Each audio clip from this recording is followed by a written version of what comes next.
Maintenant, on va aborder la création de gabarits. Donc, pour ce faire, je vais créer un document au format lettre.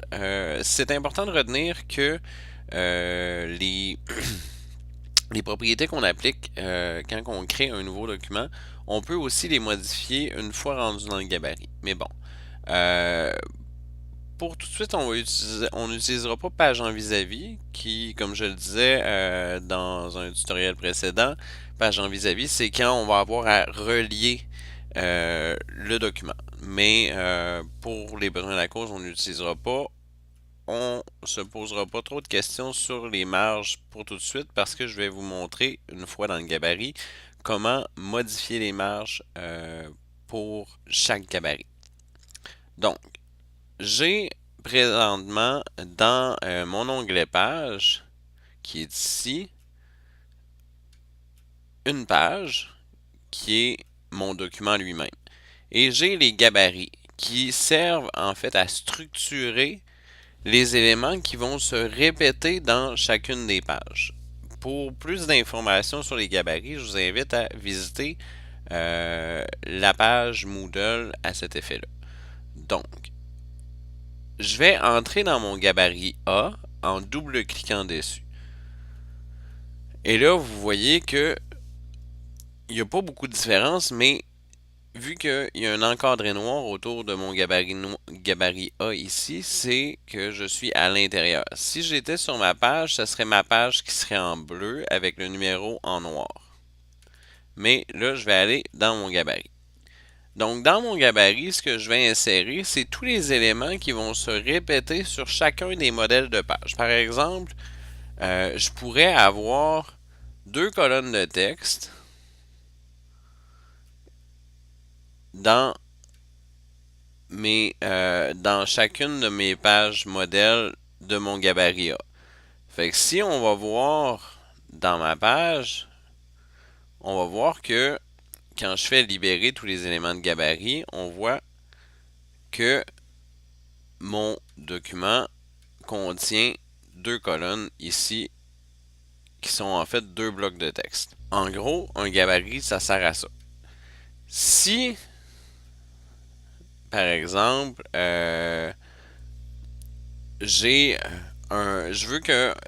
veux avoir un numéro de page sur toutes les pages qui ont mon gabarit A.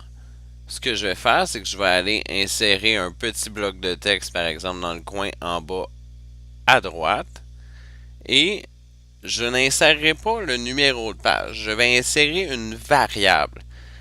Pour ce faire, je clique droit et je vais dans Insérer un caractère spécial, marque, numéro de page active. Et là, vous voyez, il y a un A qui a été qui est apparu ici. Le A veut dire numéro de page active du gabarit A.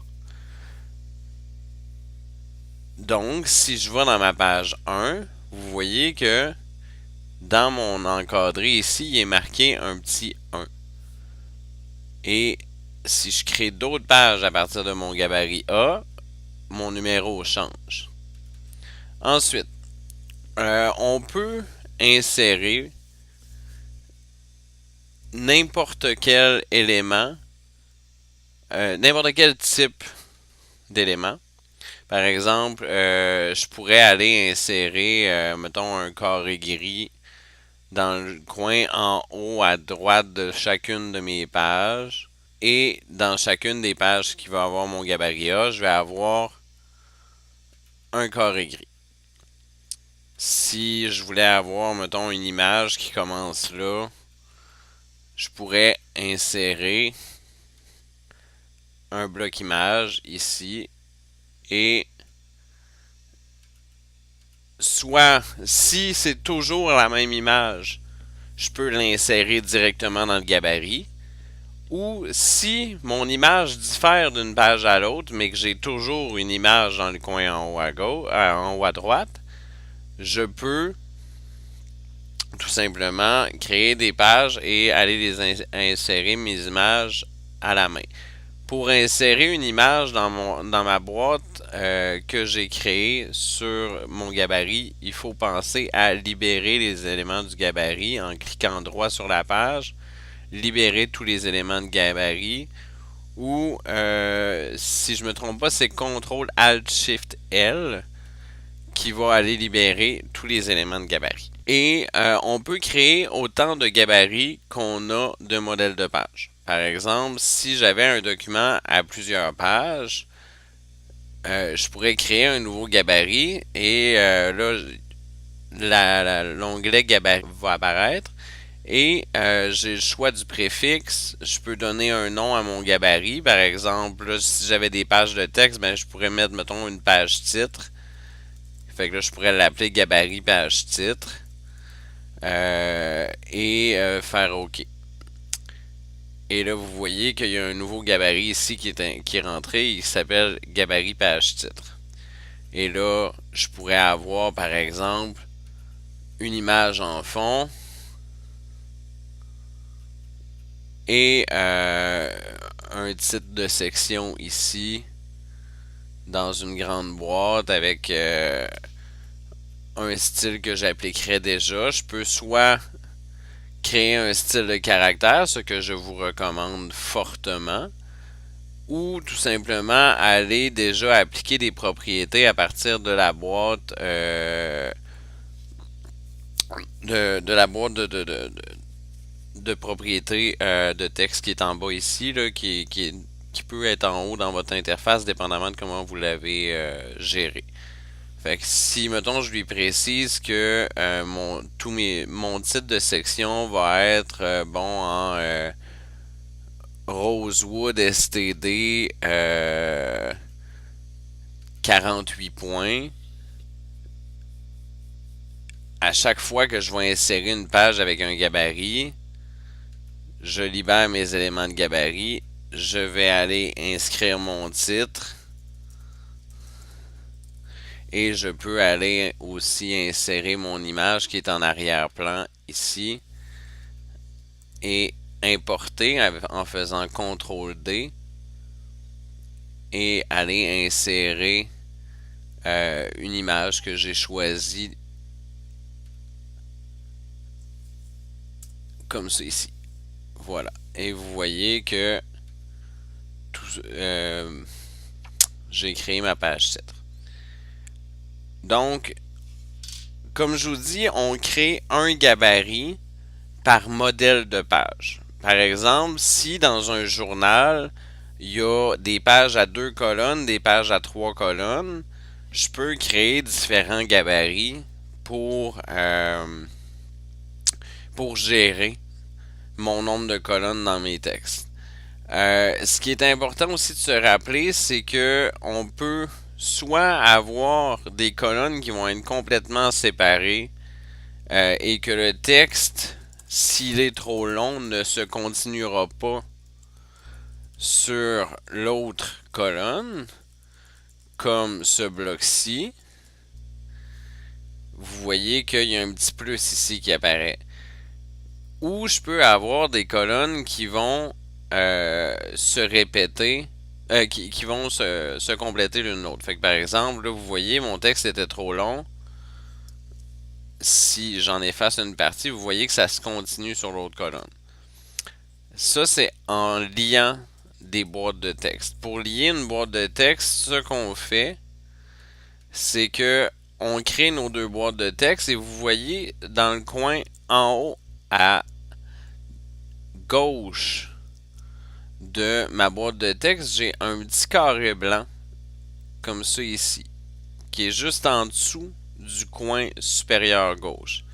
Je clique dessus une première fois, mon curseur devient une espèce de petit coin avec des petites lignes de texte et je clique sur ma deuxième sur la boîte à compléter.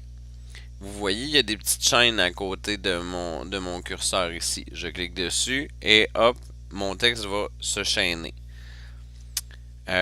Cette option-là est très utile, particulièrement quand on va avoir des textes longs à mettre en page.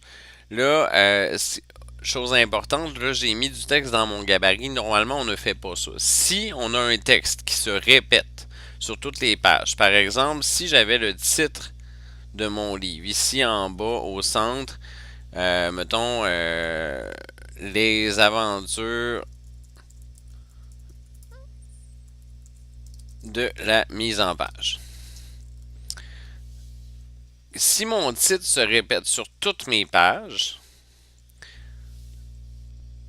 je peux l'entrer directement dans le gabarit. Si mon texte ne se répète pas sur toutes les pages, on ne l'insère pas dans le gabarit. On va aller l'insérer directement dans la page. Comme là, je vais aller à la page 1, on double-clique sur ma page 1, je vais aller